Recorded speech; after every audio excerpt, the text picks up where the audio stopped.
Olá pessoal, sejam todos bem-vindos à Sociedade Chesterton Brasil. E aqui nós vamos começar uma conversa sobre essa faculdade interessante de rir de si mesmo, tá? Ainda dentro da esteira, daquilo que Chesterton fala aqui no nosso O Que Eu Vi na América, tá? Então, Chesterton fala no começo do livro sobre essa capacidade de olhar de uma maneira divertida para povos e culturas diferentes da minha, né? Então, e ele vai falar do argumento fundamental do livro, né, e que ele vai orientar isso tudo. Os vários capítulos vão falar desse tipo de coisa. Só que ele fala que essa questão de eu chegar num lugar e me espantar, né, com a cultura daquelas pessoas e achar divertido, sei lá, qualquer coisa que elas façam muito diferente de mim, tá? Não significa desprezo, não significa que eu ache eles estúpidos ou maus ou coisa do tipo. É simplesmente a reação natural ao novo e a algo de como desfrutar da novidade. Se encontrar numa atitude um pouco divertida, descontraída, e tem um maravilhamento também nisso, é uma coisa importante. Chesterton é um homem que sempre valorizou muito essa mudança de paradigma, mudança de ponto de vista. Ele advoga lá no quarto capítulo de Ortodoxia, lá a Ética do País das Fadas, que nós mudamos o lugar das coisas nos contos de fadas porque nos esquecemos como era maravilhoso para nós conhecer que essas coisas estavam no lugar que elas estão no mundo real. Vamos dar o exemplo. Nós falamos que os rios corriam vinho porque esquecemos de como ficamos maravilhados quando o vimos pela primeira vez que eles corriam água. Ou seja, a primeira vez que uma criança tem contato com a natureza, né, que ela ainda não conhece, com o mar na sua extensão, com o rio na sua ligeireza, possibilidade dela brincar no meio daquela água fresca ali, corrente, jogar água um no outro, assim por diante, né, que é uma coisa que ela não tem em casa. Em casa a experiência dela com a água é outra coisa. A água está na torneira, ou a água vai ser colocada numa banheira, para aqueles que têm essa banheira, né, nem todo mundo tem em casa, mas quem tem essa experiência, banheira. Quem sabe a piscina, alguma coisa que também, né, às vezes até deslumbra as crianças também, por que não?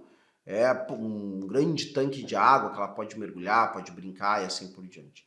E ainda hoje, em nós, dependendo do adulto, causa um grande prazer ter à disposição a água como seu lugar para habitar dessa forma, né? Porque não é a nossa experiência comum. E só que existe uma alegria infantil na descoberta primeira que ela é irrepetível, eu diria, nos próximos anos, quando nós já somos adultos, né? É uma coisa que, se a gente volta nas lembranças da infância, é uma alegria que parece uma exultação, não é uma alegria comum, não é simplesmente ficar faceiro com alguma coisa. É uma alegria diferente, né? E só que, ainda que os anos passem, nós nos tornamos velhos também na nossa capacidade de deslumbrar e divertir-se, e aí existe, claro, todos os caminhos de ascese espiritual, que é uma outra coisa a se falar, mas nós continuamos precisando dessa sensação de exultação. Nós precisamos dessa experiência, tá? E aí que entra esse outro ponto que eu falaria, muito ampassante, mas em grande parte a experiência religiosa no seu sentido verdadeiro trata também de eu não me tornar alguém só, sei lá, às vezes a religião é muito relacionada a isso, né? A coisa do ser mais solene, ser mais grave e assim por diante. É evidente, né? Ser um homem verdadeiramente religioso exclui a leviandade. O que é a leviandade? É tratar de maneira errada, né, aquilo que deveria ser tratado, é tratar levianamente aquilo que deveria ser tratado com a sua determinada gravidade.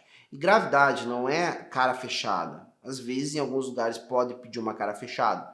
Mas gravidade é realmente ponderar as consequências que as coisas têm e se comportar em conformidade com isso, tá? Isso é uma coisa, mas pessoas com muita gravidade, com consequência, que ponderam bem as consequências das coisas, muitas vezes são pessoas muito alegres e muito bem-humoradas, né? Sem que as suas ações, por consequência, levem, tá, a agir de maneira, sei lá, irresponsável com dinheiro, com o meio, né, com a vida das pessoas, quando você é alguém encarregado de tomar decisões que vão impactar na vida dos outros, tá? Então essas coisas todas. E um exemplo muito bacana que nós temos disso, eu acho que nós temos dois exemplos aqui. nós temos um exemplo que é o do Chesterton, tá? E ele dá uma série de lições disso nesse livro, aqui o que eu vi na América, tá? Que é o último lançamento aqui da Sociedade Chesterton Brasil, certo? Que é a questão de que nós vamos ver o quanto ele defende, né, o direito de eu poder, né, achar divertido as diferenças de outro povo. Mas ao longo do livro a gente vai ver o quanto ele considera algo sério, né? Pensar da maneira correta sobre aquilo que ele está vendo de um outro povo, que no caso é o povo americano, sobretudo, tá? O Chesterton nunca olhou, apesar de olhar de maneira divertida para as coisas, levianamente para elas. Ou seja, como se as coisas não tivessem consequências, como se as pessoas não fossem pessoas, por exemplo. Então, sempre esse peso do fato da eternidade das coisas, ou então da eternidade das pessoas, sempre está presente na reflexão de Chesterton. Só que a reflexão de Chesterton é cheia de jogos de palavras, de ironias, de piscadelas e assim por diante, tá? Ou seja, novamente, muitas vezes eu sintetizei dessa forma, Chesterton é um cara muito saudável na forma dele de viver no mundo, porque ele faz uma coisa que é levar a sério as coisas sérias, mas não se levar a sério. E quando eu falo não se levar a sério, não estou falando de não cuidar da saúde, não estou falando de cuidar das próprias finanças, não estou falando disso, tá? Não se levar a sério é não considerar que aquilo que é meu, ou opinião, ou costume, ou tudo mais, é o suprassumo, deveria ser então tratado com toda a solenidade por todos por ser meu. Não é que as coisas que eu acredito não devam ser solenes e tudo mais, tá? Por exemplo, o seu credo religioso e assim por diante. Mas as coisas que são exclusivamente minhas, tá? Um exemplo que eu dou para vocês disso é o caso da lição que recebeu, eu não estou entrando no mérito se foi correto ou não da parte do encadernador, mas da lição que o encadernador é quem restaura livros, bota novas capas e assim por diante, deu a um senhor que queria colocar uma capa muito cara, muito requintada, num livro de infância. Esse encadernador pegou ao trabalho, sem falar nada, recebeu o dinheiro, e quando entregou um trabalho bem feito, uma capa bem mais simples, e devolveu a diferença do valor, que não custou tudo aquilo, é claro, né? E aí o cara disse, poxa, mas não foi isso que eu contratei. Esse encadernador disse assim, meu amigo, esse livro tem uma enorme importância para você, agora a capa que você me pediu é a capa que teria de um livro que tem uma enorme importância para a humanidade, para a sociedade, para a igreja. É uma capa que eu colocaria numa Bíblia, num missal, numa coisa assim. Muitas pessoas agora dizem, não, Rodrigo, pera lá, não é por aí. Então o cara que avisasse que não ia fazer o trabalho, e não é isso que eu quero dizer, tá, pessoal? Não vamos entrar no mérito da ética profissional do encadernador. Mas o que eu quero chamar a atenção é isso. Há nisso um símbolo de um certo sentimento que todos nós temos de querermos, né, empregar uma enorme importância a tudo que é nosso. E de fato, não há problema nenhum de eu cuidar com carinho de algumas coisas que são marcantes para minha vida. Sei lá, né? Primeiro saquinho de pipoca que eu comi com a minha esposa. Tinha tão pouco dinheiro que só pude comprar um saquinho de pipoca para os dois. E aí o cara tava apaixonado, comeu aquele saquinho de pipoca, guardou o saquinho de pipoca de lembrança. Perfeito, o saquinho de pipoca, né? Guarda lá o saquinho de pipoca e tá tudo certo. Vida que segue. Uma boa lembrança, uma bonita lembrança do começo de uma história que com certeza foi muito importante, né? O amor de duas pessoas, né? Que gerou uma família e tudo mais. Agora, nós como comunidade vamos se interessar por esse saquinho de pipoca se essa pessoa for importante para nós como comunidade. O saquinho de pipoca do fulano de tal, talvez vá para o museu se for o saquinho de pipoca do Winston Churchill. Aí talvez o saquinho de pipoca esteja no museu. Vocês entenderam? A gente vai botar ele numa redoma, vai fazer todo esse negócio. Né? Agora, o saquinho de pipoca do seu Zé, que ninguém conhece, mas que foi muito importante para um grupo de pessoas, seus parentes, seus amigos, seus filhos. Bom, os filhos dele vão guardar o saquinho de pipoca, entendeu? Porque é importante para a história deles. E é bonito que eles façam isso. Toda a comunidade aplaude que eles tenham essa reverência pela sua origem, só que nós não podemos obrigar todos os restos todas as outras pessoas a terem a mesma reverência, tá? E entender isso é ser saudável acerca da própria proporção, tá? Da nossa proporção em relação aos outros. Ah, Rodrigo, mas todo mundo tem importância, todo mundo tem valor. Ótimo. Agora, experimente conviver com alguém que exige de você uma reverência constante, né? Para você perceber se em 2 dias você já não está considerando aquela pessoa odiosa, tá? Por que eu estou dizendo isso? Sim, todo ser humano tem que ser reverenciado na sua sacralidade, porém todo ser humano tem que ser reverenciado na sua sacralidade. Certo? Agora, se nós vamos parar a vida para ficar se reverenciando, ninguém faz nada, certo? Então a vida é para ser vivida. Depois, a gente na glória dos céus, lá, pô, que legal, que bonito esse aqui, que legal aquele outro, bacana, vamos passar a eternidade fazendo isso junto com Deus, tá? Então é isso, vida que segue. E é outro personagem para mim que eu acho muito bacana ter esse espírito, né, de desapego. E esses são Thomas More, que é outro grande inglês, né? Para mim faz uma dobradinha muito bacana, né, com Chesterton, tá? Que é esse cara que muitas vezes ria de si mesmo e pedia a Deus o dom de rir de si mesmo. É interessante como as tiradas dele são muito boas. Uma hora alguém, eu não conheço, né, talvez já tenha, mas alguém que colecione, né, tiradas de São Thomas More. Uma vez num conselho, onde o cardeal Wolsey, que era então, né, o primeiro-ministro, era o chanceler do rei, ele queria lá que uma coisa fosse aprovada, certo? E reúne lá o gabinete, reúne o parlamento, aquela coisa toda. E aí, então, começa as discussões, e o Thomas More vê claramente que, né, não tá legal isso aqui, né?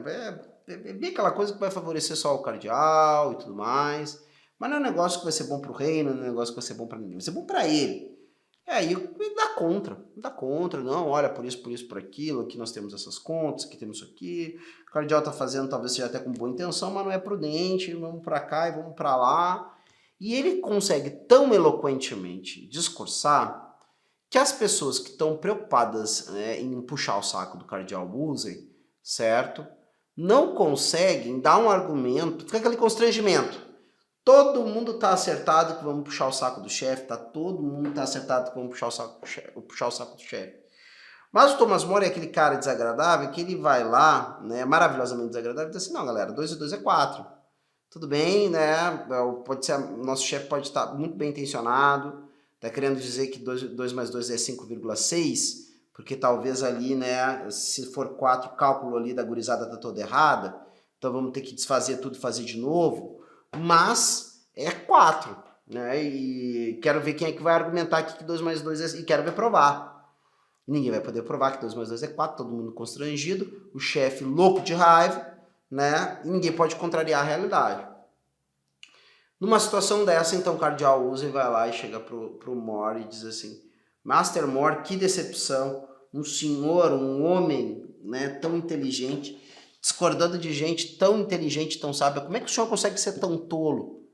Aí ele disse assim, olha, cardeal, acho que o senhor está bem de vida, porque assim, ó, poucos políticos na Europa podem dizer que no seu gabinete há um único tolo. Se eu sou o único idiota da equipe, o senhor está muito bem, porque o senhor só tem um idiota na sua equipe, certo? E a maioria dos políticos da Europa não podem se dar esse luxo. E assim seguia a vida, né? Não se explicou, não mudou de opinião, tá? Tampouco deu uma resposta amarga ou ficou maquinando contra o cardeal, certo? E assim por diante. Essa qualidade, que é uma qualidade também muito chestertoniana, que é o fato de que as coisas se limitam àquilo que se limitam. Isso é uma coisa de gente que... E aí falamos dessas questões que muitas vezes geram profundas inimizades entre as nações, né? E aqui um pouco é isso também.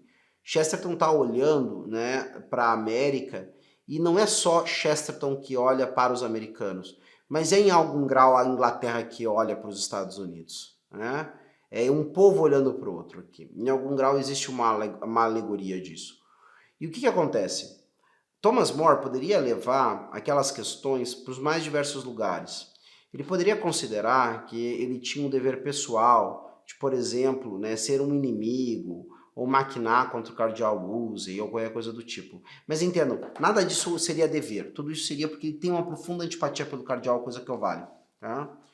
E assim, e mesmo que essas antipatias sejam justificadas por bons motivos, é muito fácil as pessoas misturarem as coisas. Né?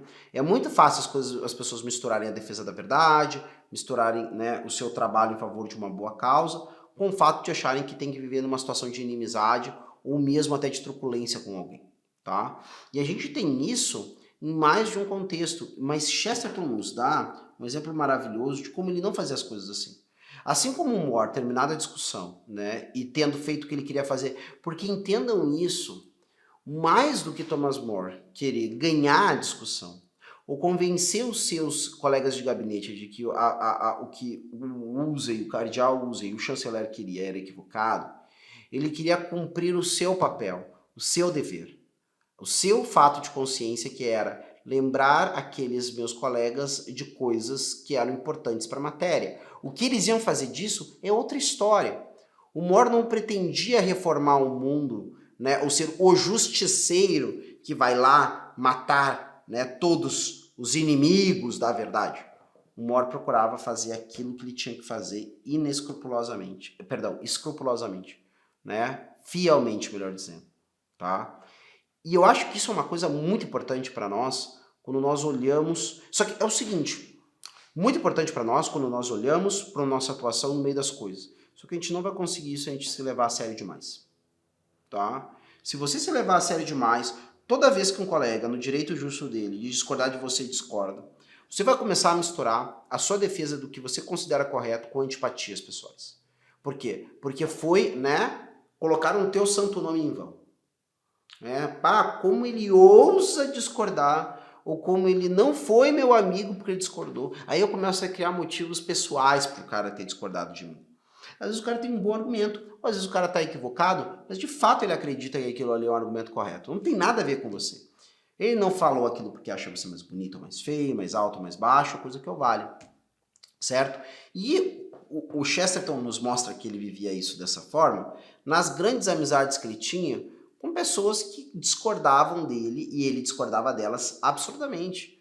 As famosas amizades que sempre citam, né? H.G. Wells, Bernard Shaw e essas coisas todas.